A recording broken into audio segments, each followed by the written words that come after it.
Chapter 37. In the relationship that his everyday mind bore to his present state, there lay, moreover, a wealth of pregnant suggestion. The bridge connecting his former civilized condition with this cosmic experience was a curious one.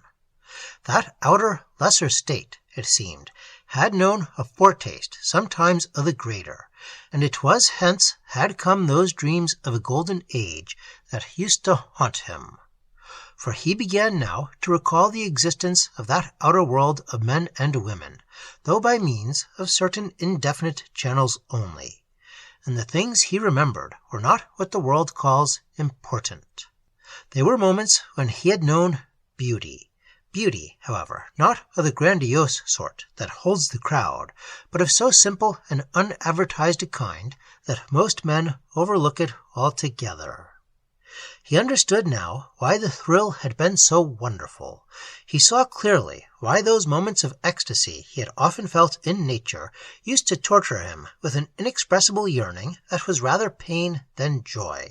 For they were precisely what he now experienced when the viewless figure of a god passed by him. Down there, out there, below, in that cabined lesser state, they had been partial, but were now complete.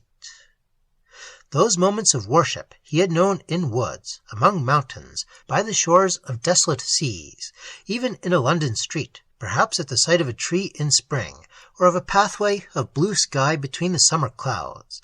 These had been, one and all, tentative, partial revelations of the consciousness of the soul of earth he now knew face to face. These were his only memories of that outer world, of people, cities, or of civilization. Apart from these, he had no single remembrance. Certain of these little partial foretastes now came back to him, like fragments of dream that trouble the waking day. He remembered, for instance, one definite picture, a hot autumn sun upon a field of stubble where the folded corn sheaves stood, thistles waving by the hedges, a yellow field of mustard rising up the slope against the skyline, and beyond a row of peering elms that rustled in the wind. The beauty of the little scene was somehow poignant. He recalled it vividly. It had flamed about him, transfiguring the world.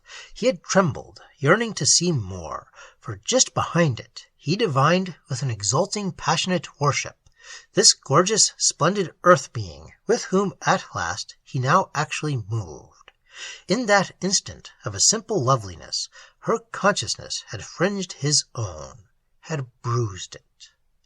He had known it only by the partial channels of sight and smell and hearing, but had felt the greater thing beyond without being able to explain it. And a portion of what he felt had burst in speech from his lips. He was there, he remembered, with two persons, a man and a woman, whose name and face, however, he could not summon. And he recalled that the woman smiled incredulously when he spoke of the exquisite perfume of those folded corn sheaves in the air. She told him he imagined it. He saw again the pretty woman's smile of incomprehension. He saw the puzzled expression in the eyes of the man. He heard him murmur something prosaic about the soul, about birds, too, and the prospects of killing hundreds later. Sport. He even saw the woman picking her way with caution, as though the touch of earth could strain or injure her. He especially recalled the silence that had followed on his words that sought to show them beauty. He remembered, too, above all, the sense of loneliness among men that it induced in himself. But the memory brought him a curious, sharp pain, and turning to that couple who were now his playmates in this garden of the earth, he called them with a singing cry and cantered over leagues of flowers, wind and sunshine, before he stopped again. They leaped and danced together, exulting in their spacious Urvelt freedom. Want of comprehension no longer possible. The memory fled away. He shook himself free of it. Then others came in its place, another and another, not all with people, blind, deaf, and unreceptive, yet all of common, simple scenes of beauty, when something vast had surged upon him and broken through the barriers that stand between the heart and nature. Such curious little scenes they were. In most of them he had evidently been alone, but one and all had touched his soul with a foretaste of this same nameless ecstasy that he now knew complete. In every one, the consciousness of the earth had bruised his own. Utterly simple they had been, one and all, these partial moments of blinding beauty in that lesser outer world.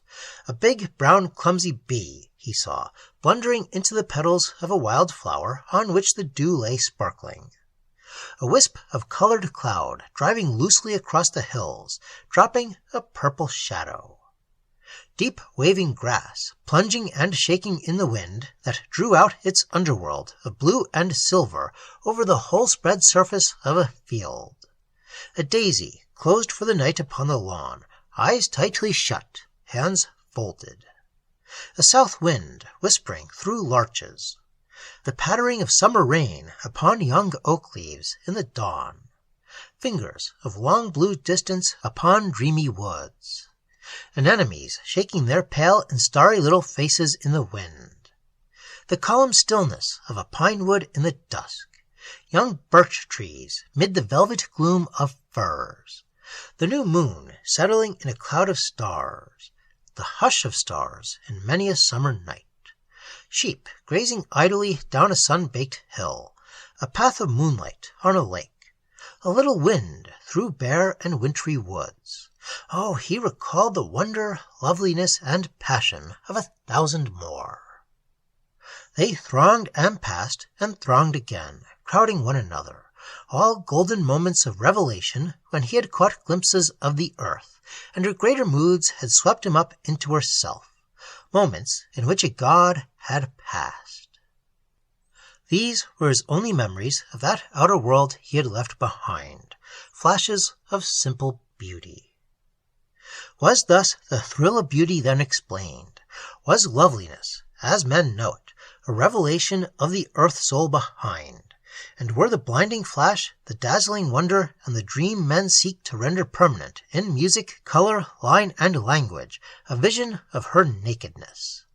Down there, the poets and those simple enough of heart to stand close to nature could catch these whispered fragments of the enormous message, told as in secret.